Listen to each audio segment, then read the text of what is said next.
Hello, I'm Devin, and this is One Step Forward, where we know that small changes lead to big differences. If you're new to the channel, welcome, and if you're returning, thank you for your support. As usual, I'd like to start with just the raw numbers for this week. I added 30 miles to my walking for the year, starting with Sunday. I went 3 miles. Monday through Thursday, I went 4 miles apiece. Friday, I went 6 miles, and I walked another 5 miles today. Man, it was quite the week. It just led between not really having a lot of work to do. It's opened up some time, and I just made sure that I used it. That being said, I lost another 2 pounds this week, bringing me down to 406 for a total of 50 pounds. Well, that's something.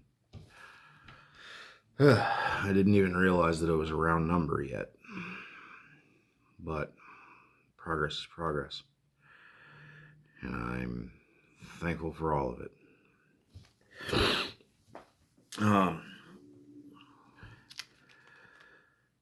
Next thing I'd like to look at is just, as some of you know, I've been reading some books, and I'd like to parallel a couple of them and just note some of the parallels that I saw.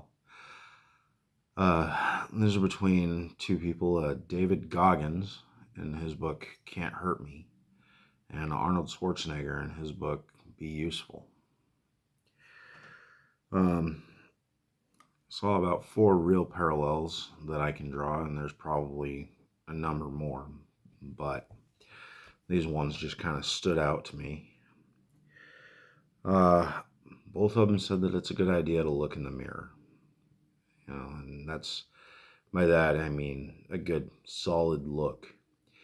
In the case of Arnold, it was really understanding, what you believe in, who you are. In the case of David Goggins, it was to hold yourself accountable to your own decisions. What's, owning the results and consequences of your own choices. And the next one that they both say is that you should really come up with a clear picture of your, whatever your goal happens to be, and a clear idea of what you're going to accomplish, what you want to do, and how to get there.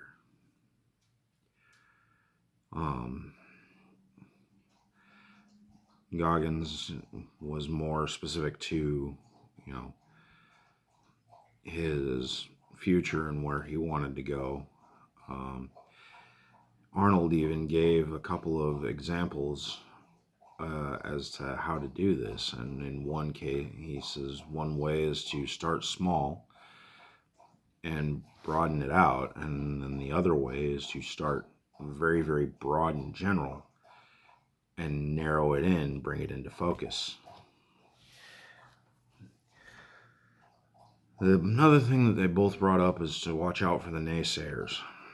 And that including ones who really do have your best interest. They're not necessarily trying to hinder or stop you, but they feel like they're looking out for you, like they're trying to help you avoid some pain or some, impracticality, or even and when I say pain, the pain of defeat.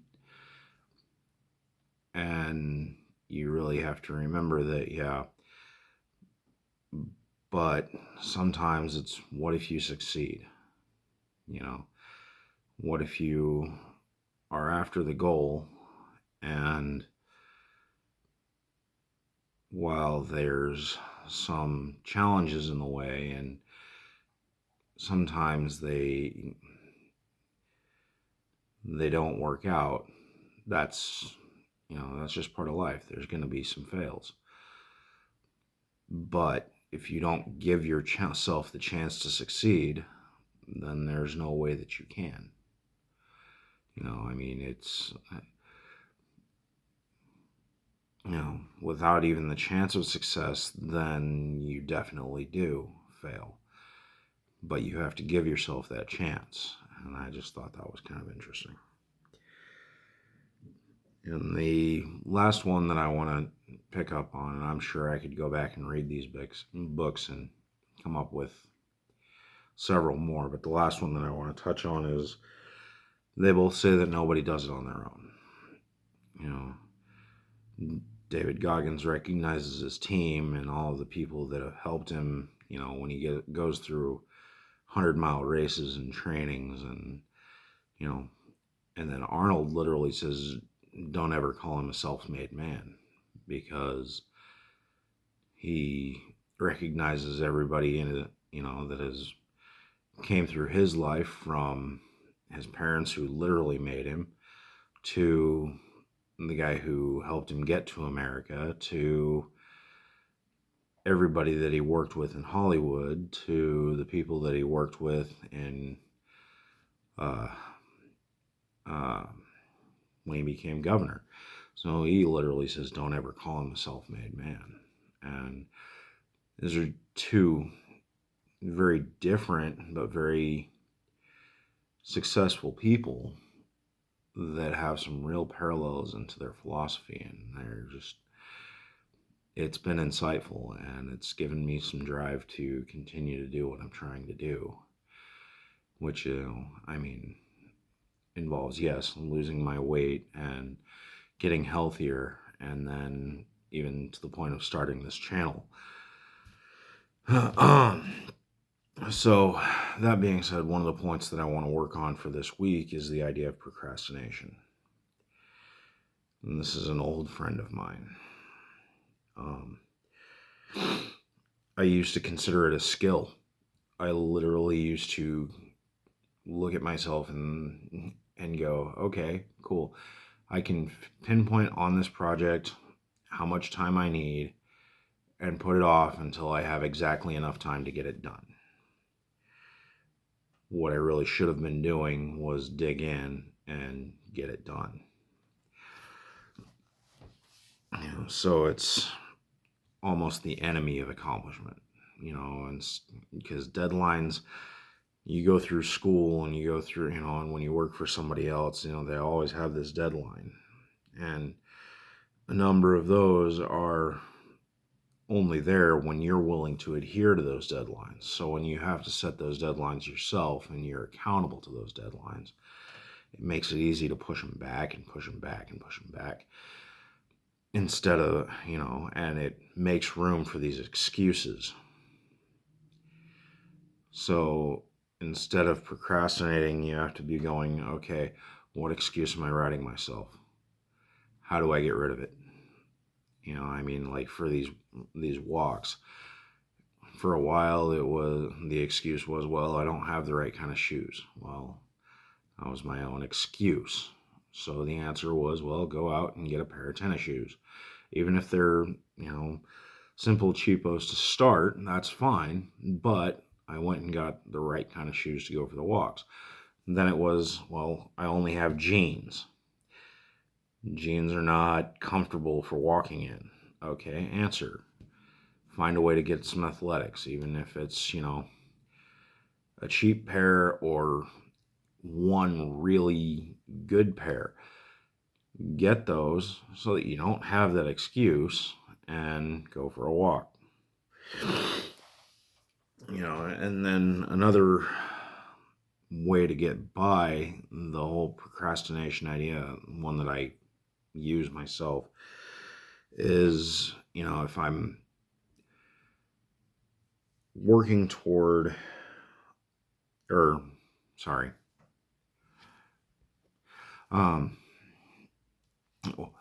one that I've been using lately, again, comes from Arnold's Be Useful, and it's the phrase that he uses, Benson Denson. And I'm not sure if I'm pronouncing that correctly, but basically what it boils down to is if you're going to do it, do it. So, when I'm looking at my tennis shoes and going, okay, I should really go for a walk. Well, Benson Denson, if you're going to do it, do it. So go out and go for a walk. And then this next one, for getting around procrastination, I'm not sure where I came across it. I don't remember. But it's the idea of what they call the power of anyway. And it's when I have every excuse in the book not to go for a walk. I've had a long day at work. I'm tired. It's raining. It's cold. Do it anyway. And that's kind of a powerful statement. And the ability to say, okay, whatever's in my way, I'm going to go for a walk. I'm still going to go do it. I'm still going to go do my workout. I haven't added the weights yet. I'm setting a deadline to add those. That's going to be at the end of April. And part of that is going to be just acquiring the weight bench. But that line is set. Now I'm putting that out there to you. I'm holding myself accountable. And kind of the last thing that I want to say this week is just some of the things that I've heard just going out on these walks. I walk the same trail most of the time. Friday was different just because I had a destination to go to, and before that, Thursday, I just decided I wanted to add some hills. But some of the things that I've heard out on these walks is, I wish I had your dedication. Well, firstly, whatever dedication I have, it's newly found, and I'm working with it. And honestly, it's just a matter of determining that that's what you want to do. That's the goal that you have. It's what you want to accomplish, and deciding that you're done putting it off. So that leads right back to that procrastination. It's finding time. My stepdad told me, if you want to do it, you'll find a way. If you don't, you'll find an excuse. So dedication is just a matter of taking the excuse out of it. Sorry. I had one person tell me that I'm a better man than them. And that's not true. I don't claim to be better than anybody. I just know that, at least now I know, one of the things that I want is to be in better shape, to be more fit. And I know that one of the ways to do that is to add more exercise. And the last one was that I got to my destination when I took that walk on Friday.